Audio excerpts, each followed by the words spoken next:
नमस्कार श्री संभावी लाइफस्टाइल को मु आपनको स्वागत जनाऊँची। आज मु आपनक सहित गोटे रेसिपी शेयर करिया को जाऊँची जोटा कि पिला माने हुंतु कि बड़ लोक माने हुंतु टिफिन रे हुंतु कि लंच टाइम रे भी हो आपण माने खाई परिबे मुग चकुली। जो माने को मुग खाइबा पसंद नथिबो से माने एम्ति बनै कि खांतु देखिबे तांको केते टेस्टी लागिबो एटा खाइबा को। मो रेसिपी जदि आपको भल लगे लाइक करेंगे शेयर करेंगे कमेंट करेंगे। देखो केते सुंदर है मुग चकुलीटा इमती खाइबा को जमती सुंदर देखा को जमती सुंदर खाइबा को मध्य सेमती टेस्ट। चलतु डेरी न करी एबे रेसिपी स्टार्ट करिबा। मुग चकुली पई मोठी नै 300 ग्राम रो मुग को 2-3 घंटा तक बतुरे देछि। जिते समय मुग हमर बतुरिबो सेते हमर चकुली रो बैटरटा भल रहिबो। गोटे छोट गाजर को मु कोड़ी देछि। गोटे मीडियम साइज प्याज को चुन चुन करी काटी देछि। गोटे इंच अदा को छोट छोट खंड करी काटी देछि। 3टा लंका नेछि। 8-10 कुला रसुण किछि भुसुंग पत्र नेछि। एबे हमें प्रस्तुत करिबा मुगर बैटर। बैटर पे गोटे ग्राइंडर जार रे हमें नबा मुग अल्प अल्प करी मुग नबा ता देहरे हमर पड़िबो अदा कंचा लंका रसुण सब आम पकेबा जेमती मुग आमर पालिश हेकरी बैटरटा प्रस्तुत हो। एथिरे बे नै जिवा रसुण आपण जदि बिना पियाज रसुण रे करबा को चाहतिबे ताले एथिरे रसुण स्किप कर परिबे। तापर एथिरे आमे दबा कटा हेतिबा अदा तापर एथिरे दबा आमे कंचा लंका। मोठी 3टी कंचा लंका नेछि। आपण जदि छोट पिलांग पई बनौतिबे कि राग खाउ नतिबे ताले आपण कंचा लंका को स्किप कर परिबे। एबे हमर बैटर प्रस्तुत हो गला ताको एबे हम मिक्सिंग बाउल रे ढाल दबा।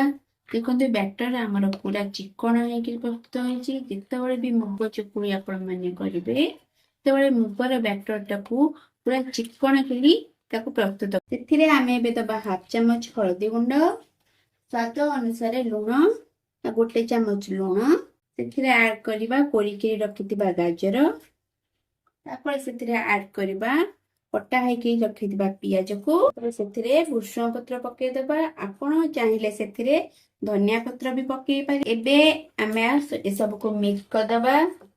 मिक्स कला बळे आपण देखिबे बैटर टी पानिया अछि कि मोटा अछि। जदि आपण को बैटर टी मोटा लागिबो ताले सेथिरा आपण आ चाहिले पानी ऐड करि पारिबे। मते एठी बैटर टा टिके मोटा लागुची सेति पई मु आउ 2 चम्मच पानी एथिरे ऐड करूची। देखंतु आ 2 चम्मच पानी ऐड कला परे हम बैटर टे ठीक से पड़े आसला। ठीक बैटर रही गला चकुली होबा पई जेमती बैटर दरकार हम बैटर टे सेमती प्रस्तुत। चकुली प्रस्तुत पई मु गैस रे बसे देची गोटे तावा रे एबे हमें तेल मु एबे तेल पके देची। तावा गरम हेले सेथिरे तेल पकेबे। तावा गरम ही जायछि मु सेथिरे एबे तेल पके देची। तेल भी मोर गरम हे गलानी सेथिरे हमें पके दबाबे प्रस्तुत करी रखितिबा बैटर को। जेमती हमें चकुली पिठा प्रस्तुत करू सेमती हमें बैटर को तावा रे दबा। तावा जी चकुली पिठा प्रस्तुत करबा। देखंतु एमती तावा रे हमें चकुली पिठा जेमती हमें चकुली पिठा प्रस्तुत करू हमें सेमती तावा रे दबा। गैस रो फ्लेम को टिके मीडियम रखिबा। हमें एबे आको आरपट उल्टे के देखिबा। कंतु एपट साइड हमर ब्राउन कलर हे गलानी। एबे तळपट साइड के हमें ब्राउन कलर कर देबा। हमें टिके टिके ताको एमती प्रेस कर देबा जेमती कि मुगटा टिके हमर सिझी जिवो औ चकुली पिठाटा टेस्टी लागिवो। आपण माने एमती घरे बनातु।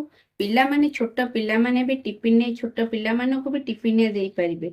मुग न खाइले भी छोट पिला माने एमती तांको चकुली प्रस्तुत करिकरी देबे। देखिबे से माने निश्चित खाया को भल पाइबे। आपण माने आपको टिफिन ने भी खाइ पाइ। एबे हमें सेम प्रोसेस रे आ गोटे चकुली प्रस्तुत करिबा। जेमती प्रथमे हमें जेमती चकुली पिठा प्रस्तुत करथिले से सेम प्रोसेस रे आ गोटे चकुली सेमती दबा। चकुली पिठा होई बैटर को तावा रे। एबे हमरा प्रस्तुत हो गला गरमा गरम मुग चकुली। आपण माने एमती बनै कि घरे खांतु केमती लागिला मो सहित कमेंट रे शेयर करिवे। पुणी आमे देखा बा गोटे नेक्स्ट वीडियो रे से पर्यंत रहूची। जय जगन्नाथ।